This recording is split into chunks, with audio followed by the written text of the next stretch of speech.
Hello students, today I am going to start a new chapter of class 11 Sociology, chapter 3 Understanding Social Institutions.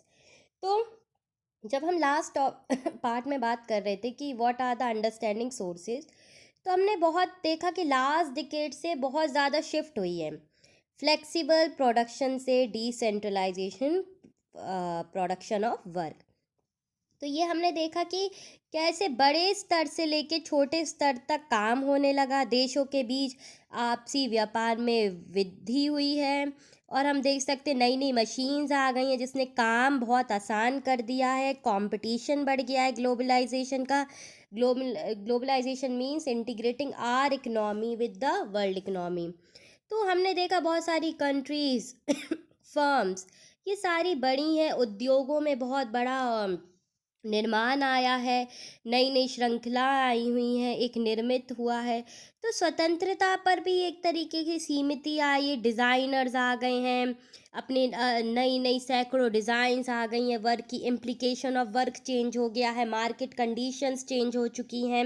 एक तरीके से अगर हम देखा जाए इंडस्ट्रियल सेक्टर एक तरीके से ब्लूम सेक्टर हो गया है। तो एक तरीके से बहुत बड़ी सप्लाई चेन आ गई है, यहाँ से सामान बन के कहाँ कहाँ तक पहुँचेगा, डिज़ाइनर से फाइनल कस्टमर्स तक। कभी कभार ये रहता है कि सिर्फ 15 ही लोगों के हाथ में पूरा काम रहता है। तो ये एक तरीके से वृद्धि से बहुत हेल्प हुई है, मैन्युफैक्चर्स बढ़े हैं, नए तरीके के वेजेस सप्लायर्स, नए तरीके के प्रोडक्शन सपोर्ट बने हैं मार्केट में। कोई चीज़ का ये लोग ख़त्म नहीं होने देते हैं, ख़राब नहीं होने देते हैं। तो ये सारी रिपोर्ट से भी हम ये देखते हैं कि ये एक नया अध्याय चालू हुआ है, एक संगठन चालू हुआ है जो देश से बाहर है, जो कि देश की इकनॉमी बढ़ा रहा है, देश का पॉलिटिकल पावर, एक स्ट्रैटेजिक स्ट्रक्चर बढ़ा रहा है, जो कि उनको हेल्प कर रहा है for the economic and politic production of work of our country inter related with the world. फिर इसमें एक चौथा पॉइंट है पॉलिटिक्स, राजनैतिक। तो पॉलिटिक इंस्टीट्यूशंस एक डिस्ट्रीब्यूशन पावर है सोसाइटी में।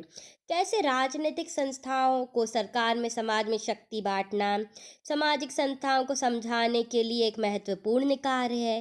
तो देखो पावर और अथॉरिटी है, पावर का मतलब है शक्ति, अथॉरिटी का मतलब सत्ता। तो शक्ति व्यवस्था ही एक समूह रूप है और ये एक योगिक व्यक्ति जिसमें योग्यता होगी वो ही बैठेगा।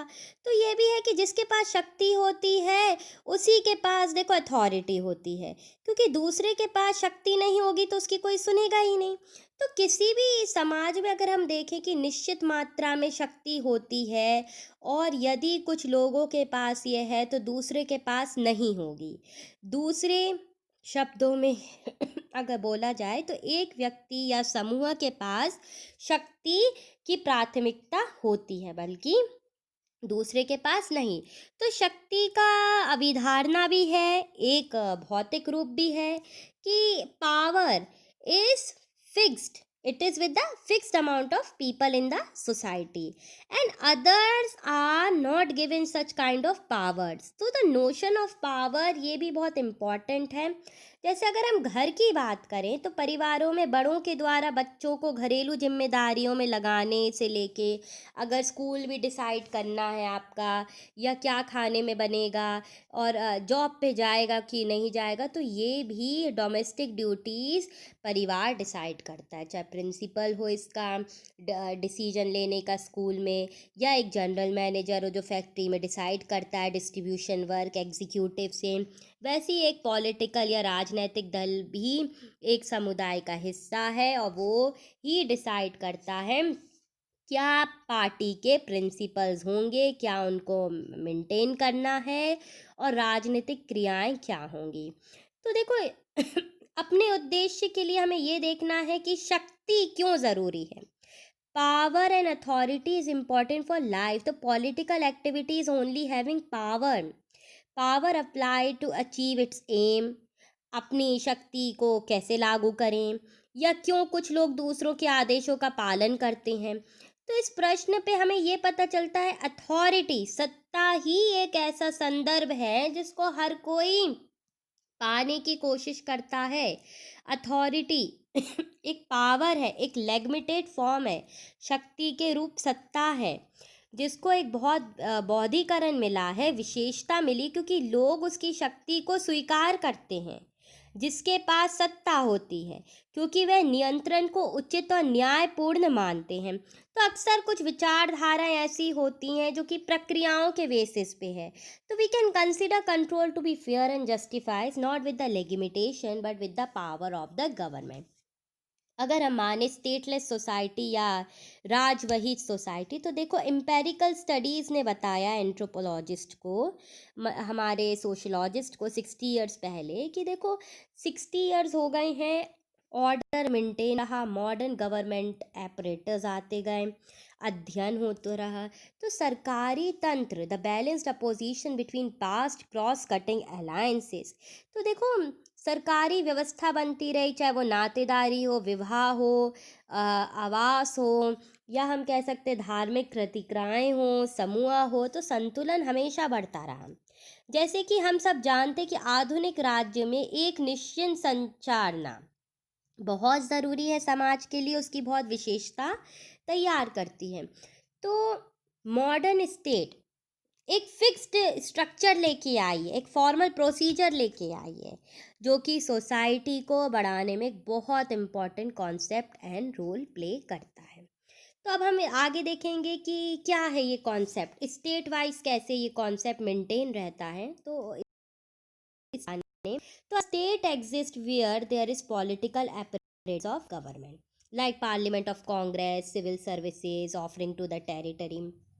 तो देखो राज्य वही होता है जहाँ सरकार का राजनीतिक तंत्र होता है।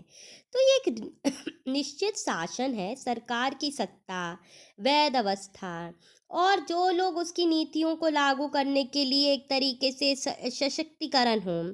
तो हम देखते हैं कि नया दृष्टिकोण आ गया है राज्य में, समाज के प्रति नए अनुभव आ गए हैं, नए हित के लिए प्रतिनिधियां हो रही हैं, संघर्षवादी दृष्टिकोण हो रहा है, राज्य को समाज के लिए प्रभावशाली अनुभवों को प्रतिनिधि करना चाहिए। तो आधुनिक राज्य परंपराएं राज्य से बहुत भिन्न हैं, और ये राज्य की प्रस्तुतिकरण, नागरिकता, उसके अलावा भी उसके शासन में भी कार्य कर रही हैं। तो ये कॉन्फ्लिक्ट नहीं प्रोवाइड करता है, बल्कि एक कंटिन्यूअस प्रोडक्ट प्रोवाइड करता है। तो मॉडर्न स्टेट्स के पास डिफरेंट, एक तरीके से हम कहें सॉर्विजिनिटी है, सिटीजनशिप है, आइडियाज़ है नेशनलिज्म की, तो संघर्ष है, शक्तिकरण में संघर्ष है, और संघर्ष को हम सीमित नहीं कर रहे हैं, पर the sovereign state has first one which citizen carry out it rights with political participation.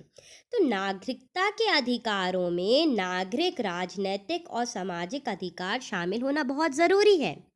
नागरिक अधिकारों में व्यक्तियों की अपनी इच्छा स्वरूप रहने की जगह उसको चुनने की, भाषण और धर्म स्वतंत्रता की भी अनुमति, ये भी कानून का बहुत बड़ा अतिरिक्त है।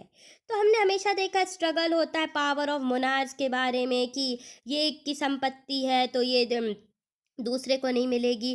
तो हमने हमेशा देखा है मोनार्की गवर्नमेंट है, वंशवादी, बेटे का बेटा ही आगे। तो जब फ्रेंच रेवोल्यूशन हमने देखी और हमने जाना कि इंडियन इंडिपेंडेंस स्ट्रगल में भी हमने यही देखा था कि बहुत ज़्यादा वंशवादी थे लोग।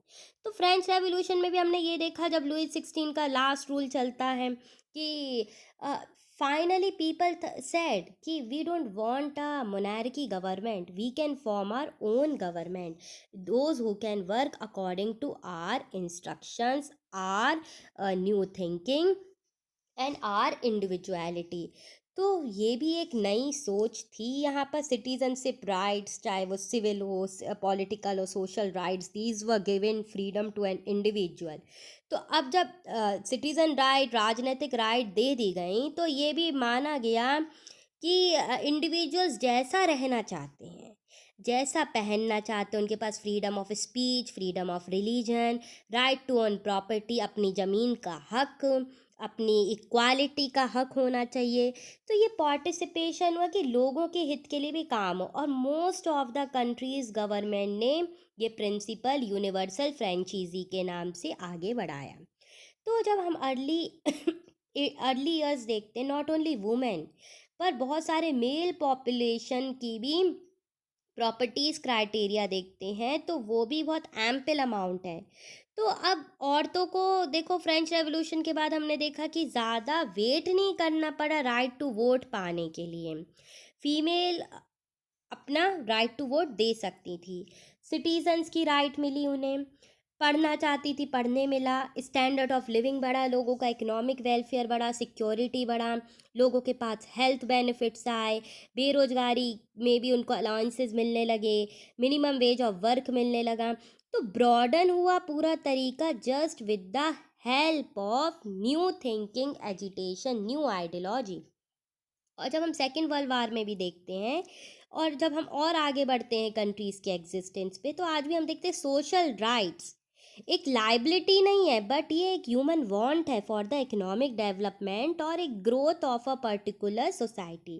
तो nationalism can be defined as a set of symbol. राष्ट्रवाद एक चिन्ह है, एक बिलीव है, विश्वास है, एक आपको एक राष्ट्र के प्रति एक अच्छे नागरिक होने का एक सिंबल प्रदान करता है, कम्युनिटी प्रदान करता है, एक राज्य के लिए आपका खुद का दायित्व, एक प्राइड हो, चाहे ब्रिटिश हो, इंडियन हो, इंडोनेशियन हो, आप फ्रेंच हो, तो people have some identity with the social group.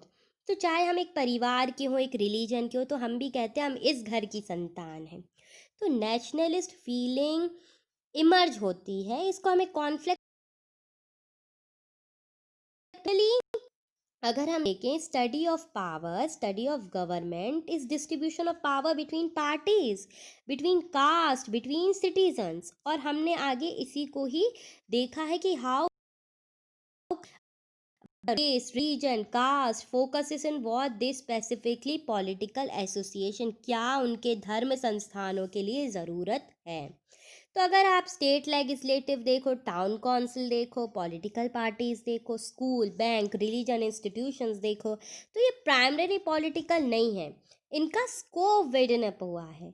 और इंटरनेशनल मूवमेंट और स्ट्रगल भी जब हम देखते हैं कि कैसे महिलाओं ने आंदोलन किए, तो भी हम जानते हैं कि पर्यावरण में भी अगर हम देखें कि ग्रामीण दलों तक फैला हुआ है महिलाओं का आंदोलन। इसके बाद हम नेक्स्ट पार्ट में डिस्कस करें।